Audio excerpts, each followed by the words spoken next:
Hello and welcome to another of my 5-minute vlogs. There have been 3 before this, so this is the 4th, and there are going to be several after this.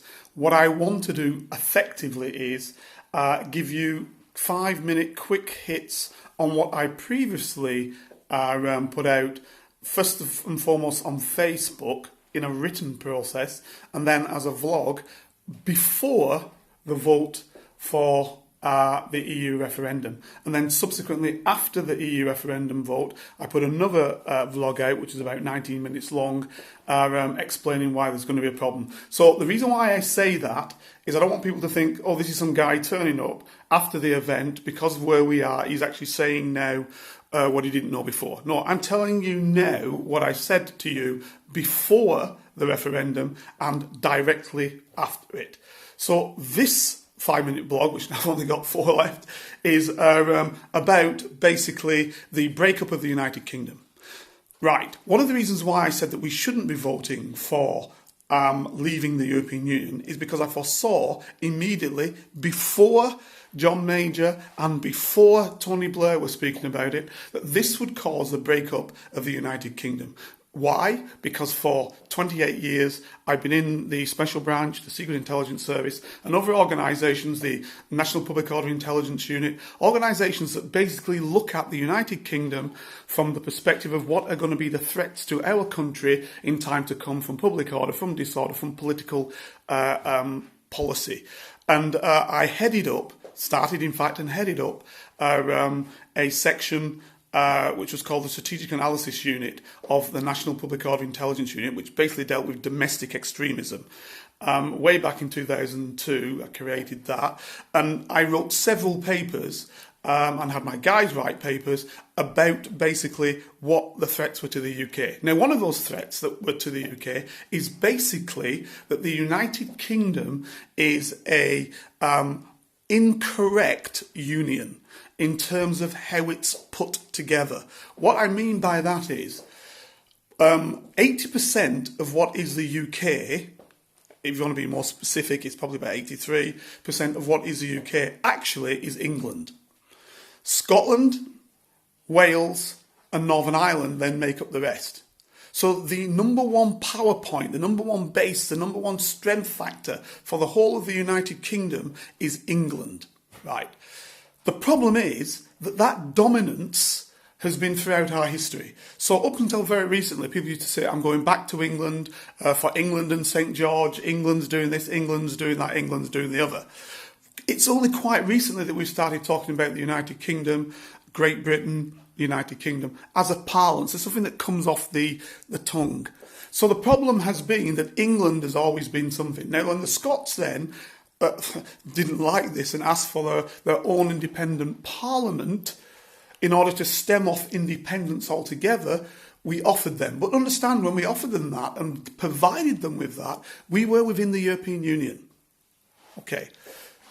As for the Irish, of course, one should know the history of Northern Ireland. One should know that Northern Ireland was left after the 1920 risings and the Irish Free State, and that the North was kept because the vast majority of people in the North at that particular time, and definitely the people with power in the North at that particular time, I'm talking about the North of the island of Ireland, that particular time, were unionist, i.e. they wanted to stay with the Union of the United Kingdom. Read for that they were generally Protestant, although some Protestants did want a united Ireland, Wolfe Tone example. But generally they were Protestants, and they had an allegiance to, if you will, the Crown and to the rest of the United Kingdom, and didn't want to go off with the nationalist aspect of the South. And by the way, we probably would have let that happen as long as we could keep the South tied to us economically. So, back in the 1920s. So this had been the problem for us, that we had a part of Northern Ireland that had a very strong, powerful body within it that was unionist, and then we had a nationalist body, which was always growing in number, by the way, due to birth rates and stuff like that, that wanted to be part of the nationalist union of the South. Now, the way we solve that, again, quite easily, is being part of the European Union. What are you fighting for if there's no borders and everything's down? I'm saying this very quickly because I haven't got any time to go through the issue at a very in-depth level due to the fact it's a short vlog. Then we can look at Wales. Now, that's the only area that I'm not so sure might pull away from the Union.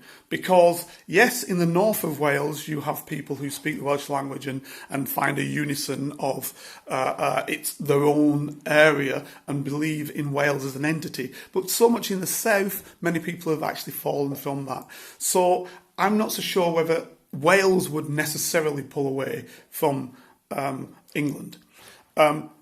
So what have we done up to now? We've basically had a deferred parliament in the north of Ireland after the peace process, which was underpinned by the European Union. We've had Parliament in Scotland, which again is underpinned by the European Union. And this is why actually I believe that the referendum in Scotland was won, because the Scots fear they wouldn't be able to get back into the European Union if they left, which by the way now they would. If we Brexit, the European Union will bring Scotland in open-armed. It will love to bring Scotland into the European Union if we Brexit, because that would just be correct politic.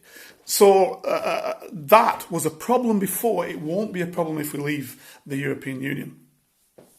And the other big factor, the actual bigger factor, is that along the line somewhere we're going to have an English Parliament.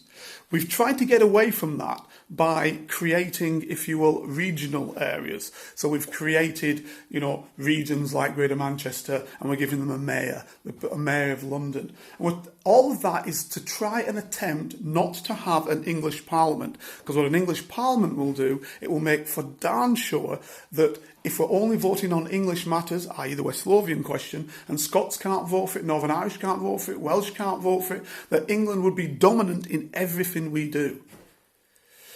Right, that's going to be it for now, because I've got to keep it short. If you want me to come back to this issue with a little bit more depth, give me a shout.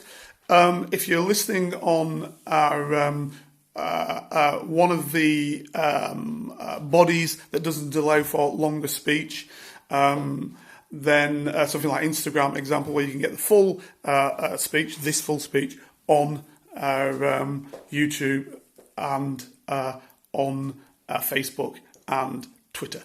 Okay, guys, thanks very much. I'll come back to you again with some more Brexit-orientated aspects of why the UK is better in than out.